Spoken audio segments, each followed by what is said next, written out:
بسم اللہ الرحمن الرحیم۔ السلام علیکم ورحمۃ اللہ وبرکاتہ۔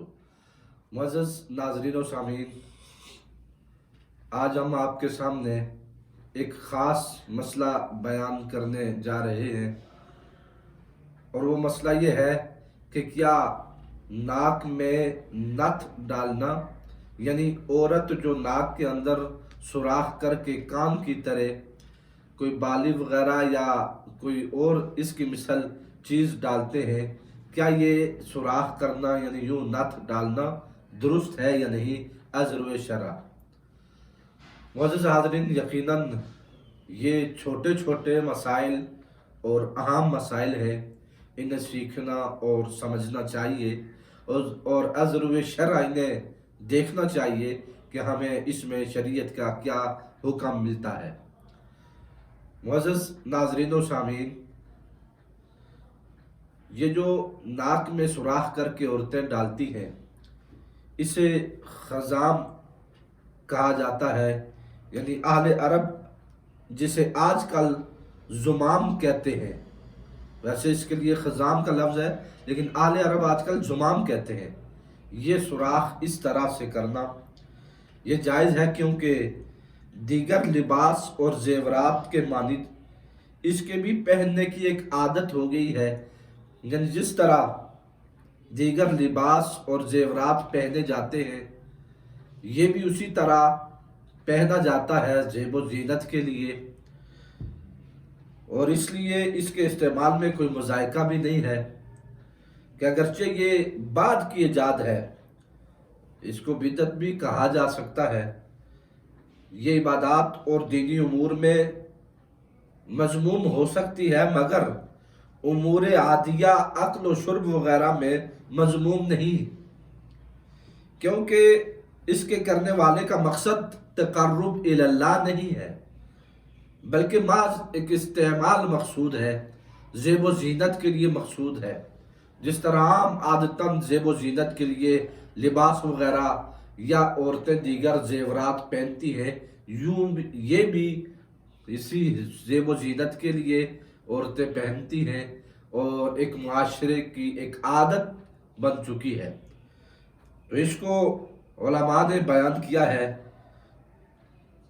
امام طحاوی فرماتے ہیں، قال طحاوی ثقب الانف علی ثقب الاذن، یعنی امام طحاوی بھی اس ناک کے سوراخ کو کان کے سوراخ کی طرح کہتے ہیں۔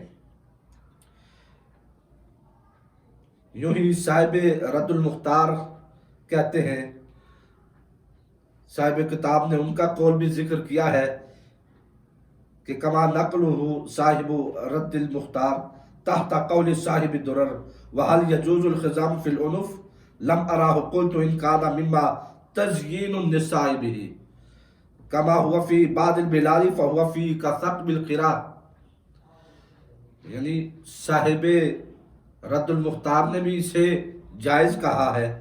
ان عبارات سے ناک میں سوراخ کرنا اور نتھ پہننے کا جواز معلوم ہوتا ہے۔ ناک میں سوراخ کرنے سے ممانعت کی تو کوئی وجہ نظر نہیں آتی، بلکہ علماء نے جواز کو صراحتاً بیان کیا ہے۔ در مختار میں بھی اسے بیان کیا گیا کہ لا باس ثقب اذن البنت استحسانا ملتقن قلت وحل یجوز الحزام فی العنف لم ارا، یہ عبارت انہوں نے نقل کی۔ اسی طرح رد المختار میں طحاوی کی عبارت نقل کرنے کے بعد کہا گیا کہ وَنَصُّ الشَّافِعِيَّ عَلَى جَوَازِهِ، یعنی انہوں نے بھی یہ نقل کیا، یعنی اس کے جواز پر یوں نص بھی موجود ہے۔ تو یہ ساری عبارات جن میں یہ ذکر ہے کہ یوں نتھ ڈالنا یا ناک میں سوراخ کرنا، اس میں کوئی حرج نہیں ہے۔ ناک میں سوراخ کرنا بھی کان میں سوراخ کرنے کی مثل ہے، اور اس میں کوئی خاص ممانعت نہیں ہے۔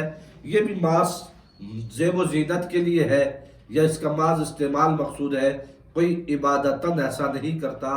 لہٰذا اگر کوئی عورت ناک میں سوراخ کرتی ہے، یہ حکم صرف عورتوں کے لیے ہے، مردوں کے لیے نہیں، کیونکہ زیورات عورتیں پہنتی ہیں، کانوں میں سوراخ عورتیں کرتی ہیں، تو ناک میں بھی عورتوں کے لیے ہی جواز ہے، وہی ناک میں ڈالتی ہے، یہ عورتوں کے لیے ہے، عورتوں کے ساتھ مخصوص ہے، اور زیب و زینت بھی عورتوں کے لیے ہے، مرد کے لیے ایسا ٹھیک نہیں۔ بہرحال جیسے کان میں سوراخ کیا جاتا ہے، یوں ہی ناک میں سوراخ کرنے میں کوئی خاص وجہ ممانعت کی نہیں ہے، بلکہ علماء نے اسے بھی جائز کہا کان پر، اس کو استدلال کرتے ہوئے اللہ رب العزت ہمیں صحیح مسائل کو سمجھنے، ان پر عمل کرنے کی توفیق عطا فرمائے۔